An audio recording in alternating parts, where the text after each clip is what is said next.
guys, welcome along. For this tutorial, what we wanted to do was go back right to the beginning when we first started doing the shorter videos, the 15-minute videos. I want to get back to some of them little techniques like that, and one of the things that we get a lot of requests for is longer hair. So we've got, you may have seen the realistic fur tutorial that we've got.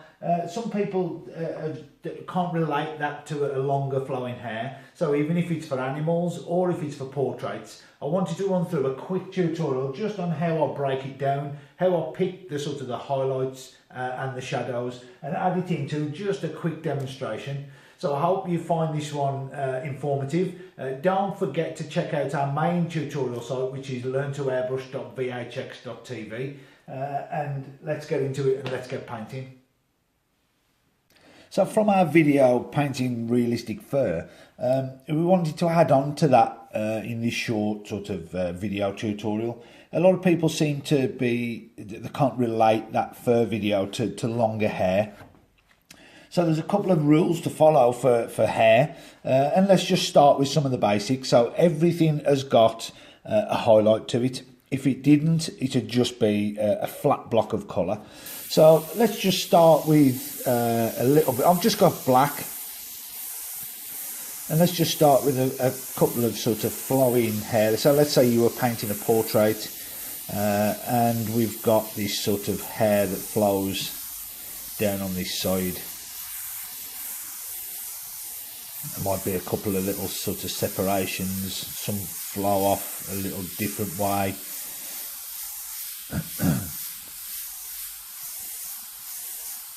I'm just using black just because it's going to give you the most impact and give us a good contrast for what we need to do.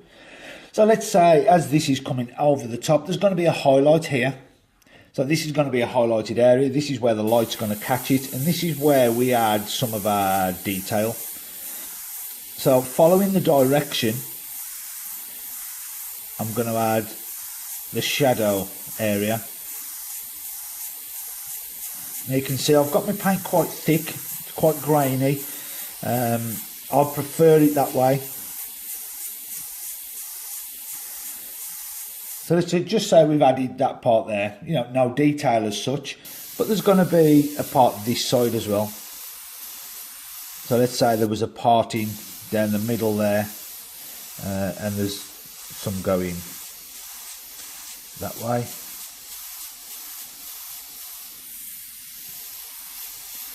So there's going to be a shadow area, a darker part. Now you can see they're not detailed strokes, so don't be too sort of led into think we need to do these really sharp strokes. These are quite soft, as you can see. Let's just follow this down.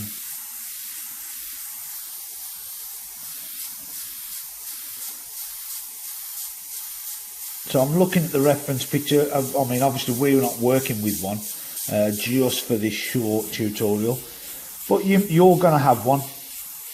So whether it be an animal, whether it be a portrait you're painting, this technique works exactly the same. So we look for the darks first. So let's add those darks in. So you can see no real detail as such. The lighter areas, what I'm going to do is I'm just going to lightly dust over. I'm going to take an eraser, a Scotch Brite and a few other bits just to help me create some of that detail. And if I don't put it there, we're going to have nothing to erase. So let's just go in a little bit closer up this top part. So you can see here we've got this highlighted area. So what I want to do is I want to just start with the eraser, just taking out some of these highlighted areas. Now the trick is a lot of the time is to overlap, cross them over, follow the direction, but don't be doing sort of very uniform sort of strokes. We want to cross them over, let them skip over each other, stray into the darker areas.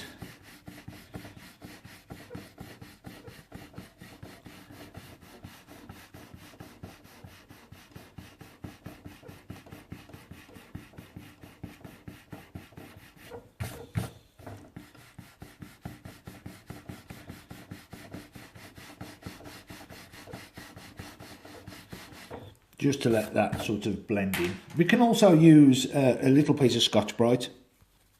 So this will soften some of the marks. So let's just drag that over. You can see there it's starting to give me a little bit more sort of grain and finer texture. This is great for taking out sort of some of the softer parts and sort of filling in areas as well. I don't want to be too much with it.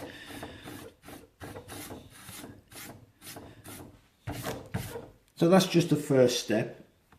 And what I want to do now is I want to bring this into the highlight. So with the strokes, looking again at the darker part, I want to bring this in. Now this will start to tie in those sort of erasing marks into the painting. So we don't want to block them out completely. You can see, you can just start to see them sort of dispersing into that darker area. The same up this top. So I'm working a little bit closer now. I want a little bit more intensity.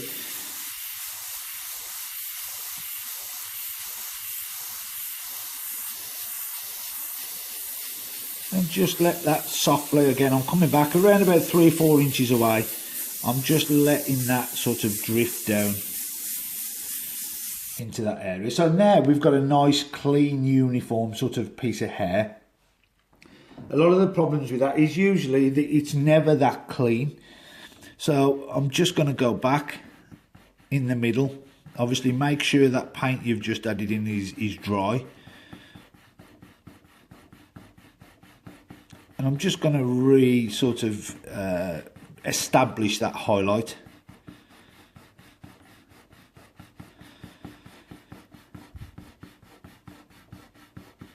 So now you should be able to see we've got dark, mid and light. So we've got those sort of layers of texture just by doing 2 washes. So I'm just going to bring this in just a touch again. But I want to add a couple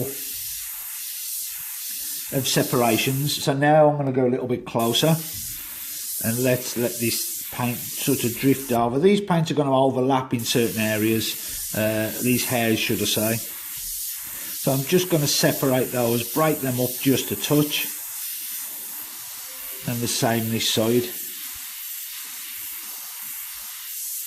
Just let that tie in, and this breaks it up just a little bit. And now it looks like a little bit more of sort of separations, a little bit more of a clump of hair. And now finally what I'm going to do is I'm just going to drag a couple off. So hair is never really that perfect, but I'm just going to add the odd sort of stray piece which may drift down. Just to give it that little bit more realism. I had a little spit there, let's get rid of that. And if I feel I need to, let's just take a couple of sharper ones where the light may be glaring a touch. So really you can see already in around 4-5 minutes we've started to separate that hair a little bit. So I'm going to move on to keep it separate. Let's block off that area there so there's a little bit of a shadow. So this will act as a little bit of a separation. And now let's bring in that shading again. So I'm going to do is maybe just a slightly different direction, just over this top.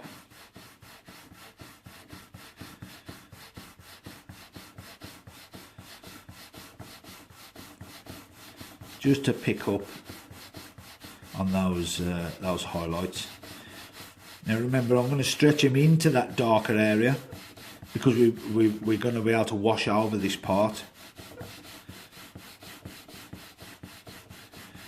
So each time you look at a painting or a portrait or an animal that you've got to paint hair, the strokes, normally longer haired things, the strokes are just longer.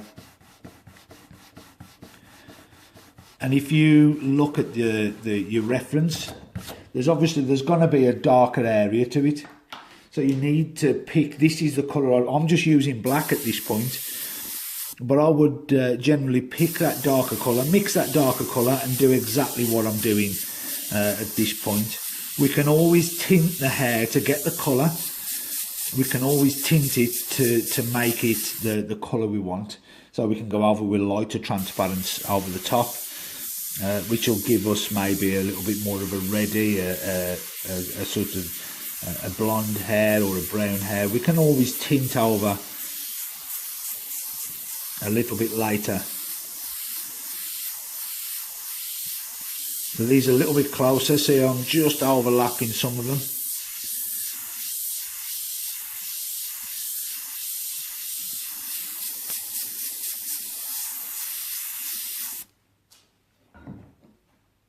Let's just use the Scotch. Let's see if we can get a nice little sort of effect with that. Just to lighten up some of them out. I was a little bit heavy with that mark. What we've got to be careful is with the Scotch, is you see the difference, it's a lot finer, it's a lot softer.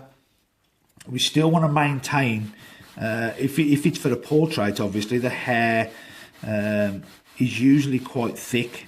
For an animal, for a long-haired animal, they're usually really fine. So the Scotch may work better if it's a wildlife painting. So again, let's just sharpen up that little piece there. And I'm going to add, in this darker area, I'm going to add a couple of strays,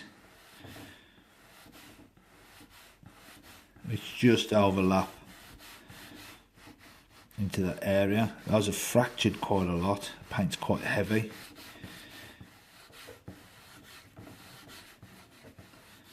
So rather than trying to erase these out, I'm pretty much marking the surface.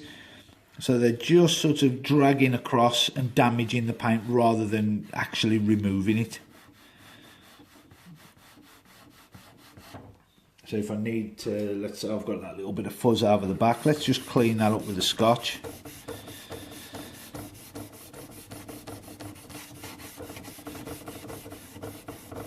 So the surface we're working on is a Lana Vanguard synthetic paper. This allows us to sort of scrape and erase and do what we need, but a dye bond or a signboard, aluminium powder coated signboards, they'll give us a very, very similar effect.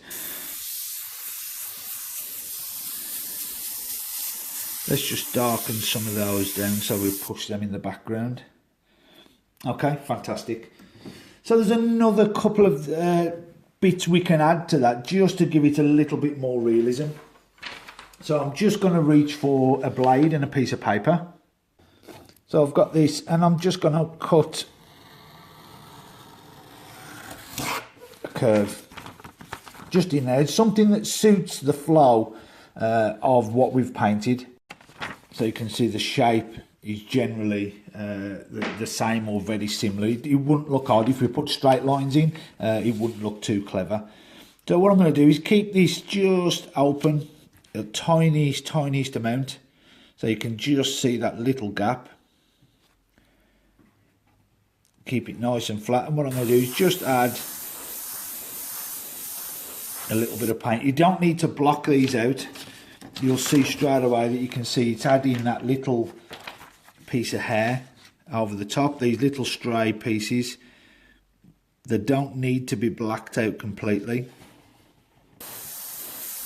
The finer you can get these, the more realistic they generally look. So you can use, there's a couple of ways you can do it. You can use Ultramask. Ultramask works well. Just to add those little, sort of, you can see those little stray hairs. This can be time consuming. Let's add a couple over there. So let's say we've got a few hairs dropping over the face.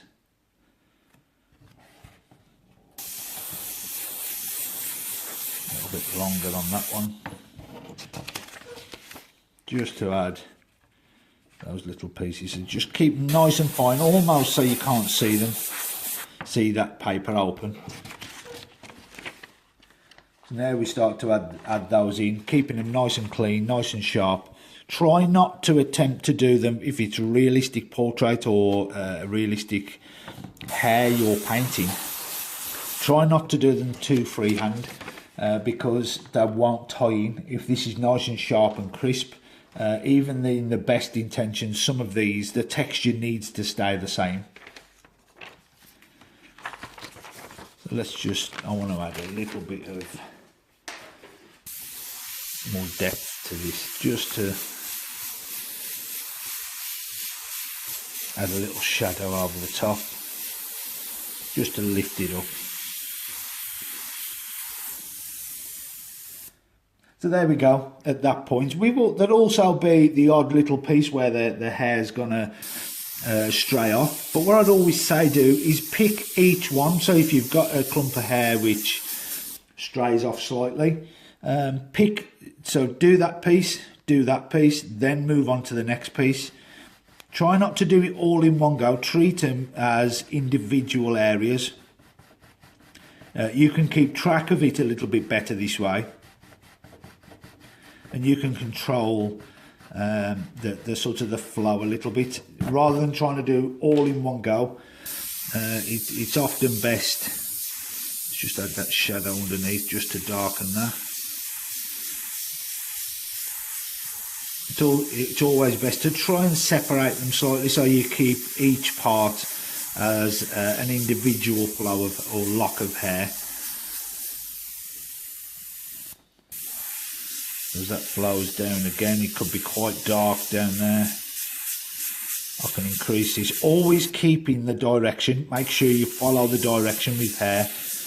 If we start to block in this way, it's just going to throw the whole look.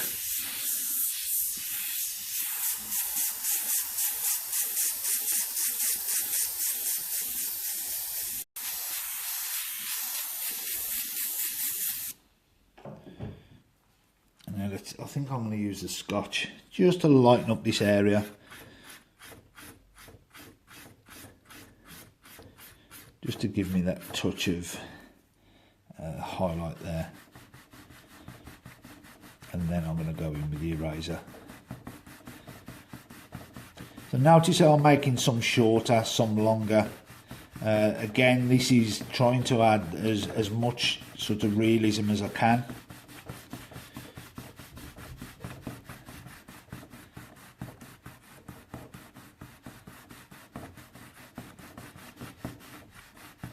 Don't be frightened about going into this darker area.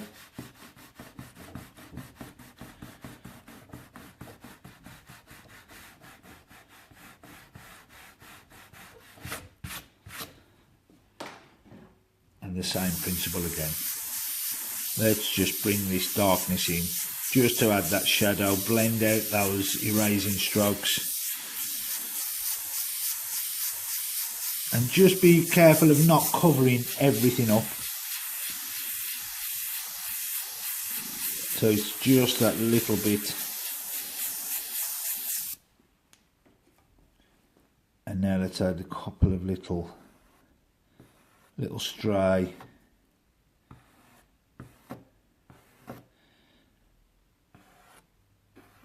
Just into this area over the top. Again, marking the paint more than erasing.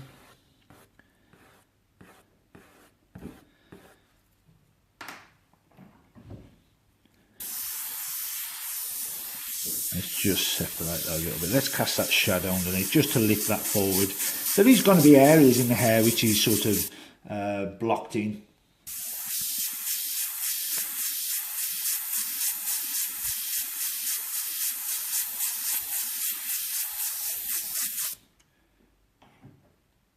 So at this point, if you've painted in your darks and you've got this up to this level, what I can do now is, let's imagine this was a brown hair we were painting. I've switched to like a sepia tone.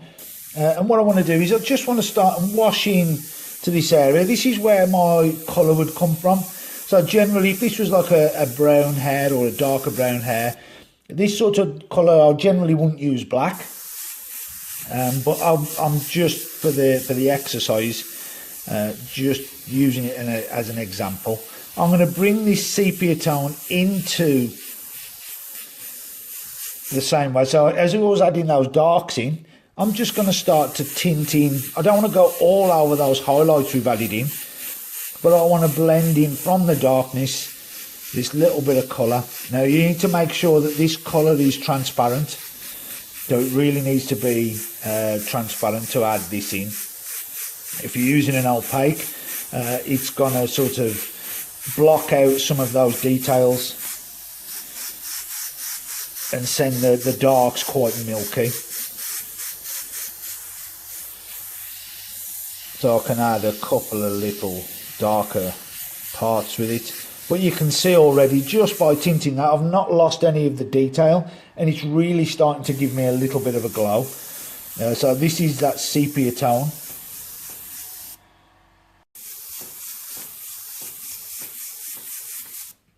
And of course, if I need to, just go back in and add a little bit, depending on how strong they are in the picture. You'd be surprised if you look in your painting or what the reference picture, you'd be surprised if, you know, there may only be 10% of those highlights which are actually white or maybe an off-white. So a lot of them may need you to go over completely, just to tint those sort of whites down. I'm going to add these here just for you to see.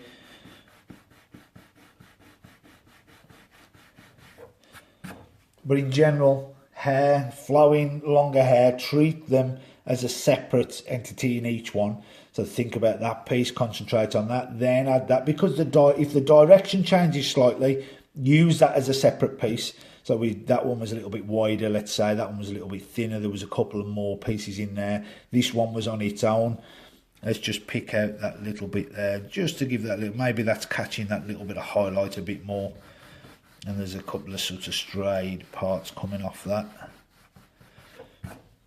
just to lighten that up. So you can do that with each section. Don't get too bogged down with adding in every single hair you need. A lot of this of what we've done is suggestion. We've suggested there's a lot more hair there than what there actually is. But using the light and dark, so years ago, I'm sure people used to call it like push and pull. So you'd sort of push this part back. With the highlights, you'd pull this forward. But on this surface, this line of vanguard or the synthetic type surface, this works really well. Dye bond panels, it works really well as well on the sort of powder coated panels.